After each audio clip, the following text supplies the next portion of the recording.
Hello everyone. Back at the Atlantic. This is the Atlantic Ocean. I know it might seem silly to some of you, but to me it's just really incredible to think that a short time ago, just a few weeks ago, I was standing in front of an ocean, and it was the Pacific Ocean. When I was in northern Washington, northwestern Washington, and now back closer to my home, the Atlantic Ocean. So all oceans are kind of the same though, aren't they? That it's all one entity ultimately. They all combine into one. I wanted to just, since I found myself here on the beach, I didn't intend to go to the beach today, but a series of events brought me out here, and so here I am, and I thought this would be a good time to reflect a little bit on what 2024 has been so far, because at the beginning of 2024, I remember thinking, as a lot of people were, oh boy, this is the year of the, we thought we saw the apocalypse before. In previous years, we thought 2020 was bad, we thought 2016 was bad. Oh boy, 2024 is going to be 10 times worse. Who knows what they'll throw at us in 2024. I've got to say, so far, the 2024 has under-delivered. And I say that in a good way,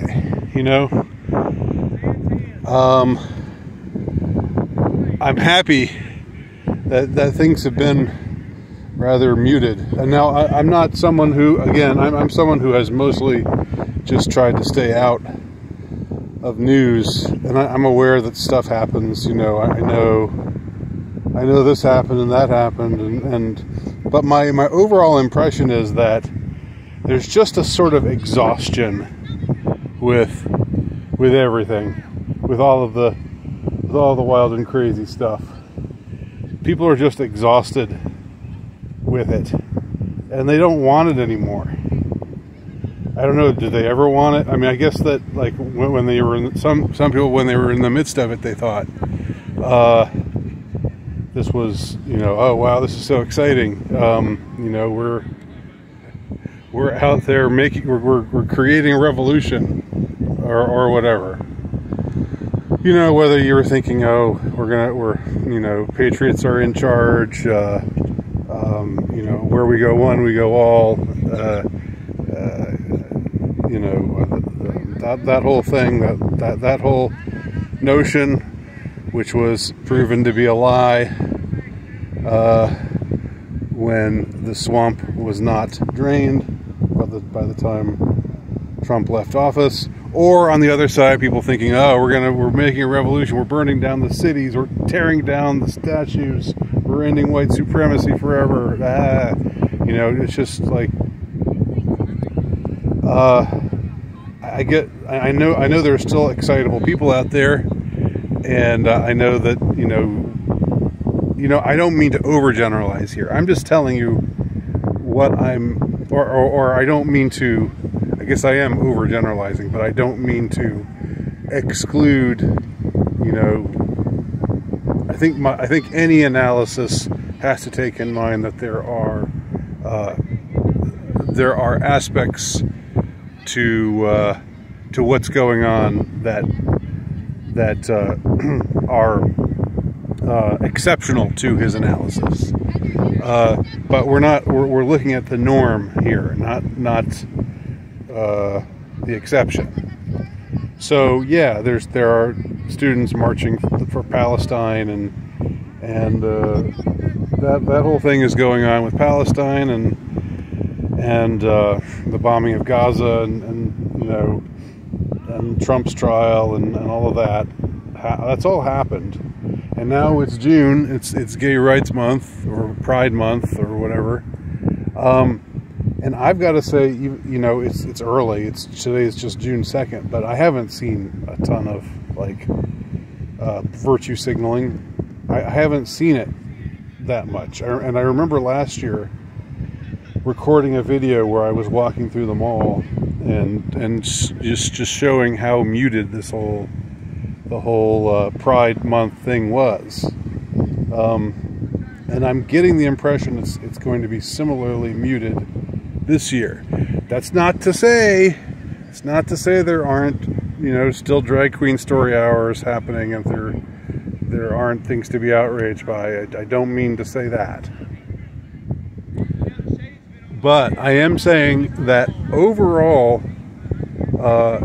so far, for the first half of this year, has failed to deliver.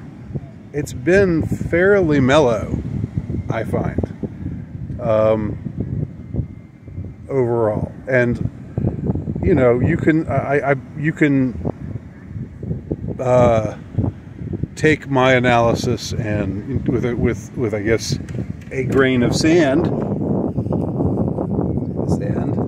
You can take my analysis like that, with several grains of sand. Since, as you know, I'm mostly making a concerted effort not to pay attention to anything. But nevertheless, even when you make a concerted effort not to pay attention to anything, unless you're off really somewhere totally off grid, not using the internet, totally not paying attention, things still drift in through your transom, if you will.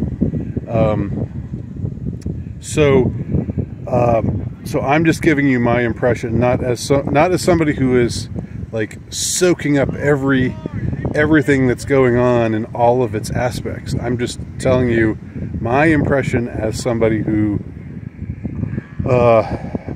has tried to stay out of all of that, all that stuff, but who still can't totally avoid it. My impression is that this year's 2024 has been kind of a dud. And again, I almost don't want to jinx it. I'm glad that it's been a dud. You know, my impression, here's my thesis, okay? Take it or leave it, whatever. My thesis is that people are tired of the endless division and you know, the kind of hatred and divisiveness that they're trying to whip up in the Lugenpress, and in some, you know, in the entertainment industry and other organs of media, of major media, mainstream media.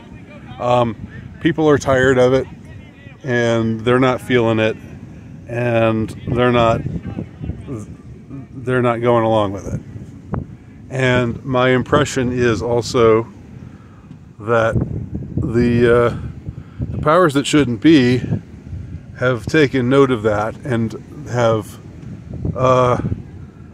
maybe opted to damp things down a smidge, just because. And I know this is like 3 days after they found Trump guilty. What are you talking about, man? Because nobody cares. Nobody cares. It's not changing anybody's mind. It's not altering the course of the election. The elections are probably all rigged anyway. You know, your vote means nothing. You know, American democracy is a sham. All that is true anyway. But my point is not that Trump's trial hasn't happened, not that the Palestinian, the student protests about the bombing of Gaza haven't happened,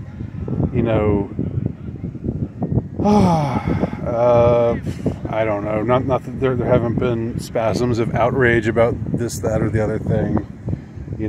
Harrison Butker speaking out on behalf of traditional Catholic values, and a bunch of liberals getting really upset and nasty, and then a bunch of conservatives responding with pro Harrison Butker sentiment and buying his jersey and all of that stuff that I've commented on here. Yeah, that's all going on, but my impression is just that, kind of like the people here, I'll show them to you.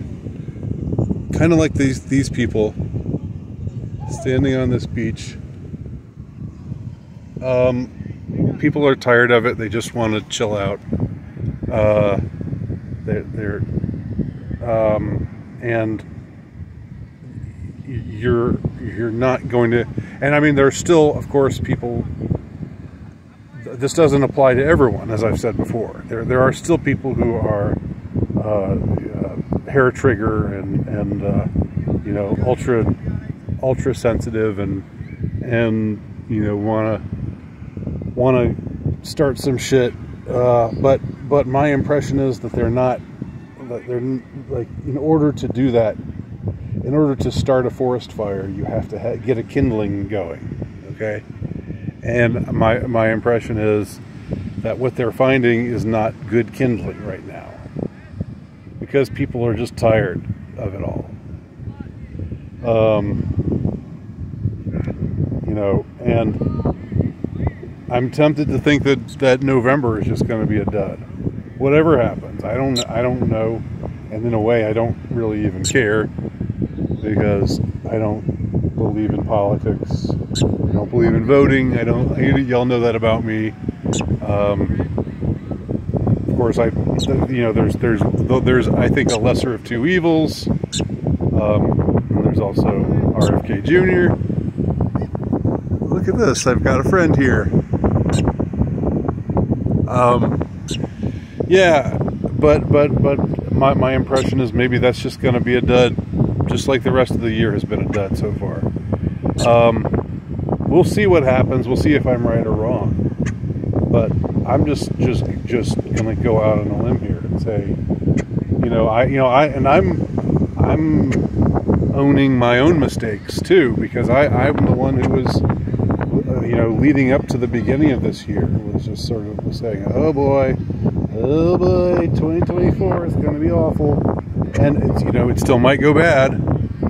Again, we're only halfway through, but we are halfway through. We're almost halfway through. When the month of June ends, then we'll be officially halfway through. I mean, I'm not feeling the 2020 vibes. I'm not feeling the 2016 vibes. It's just not. I think we've moved on to something new. Because that op has been played out. My impression is the op, that they have been exploiting since 2015. The outrage op, the sort of divisiveness op, getting everybody, just boiling everybody in hatred. I just think people are tired of it. Okay. So, am I right or am I wrong? Let me know in your comments below. And thanks for joining me on my little sojourn, the beach, the pleasant beach. It's June. It's white boy summer. Talk to y'all soon.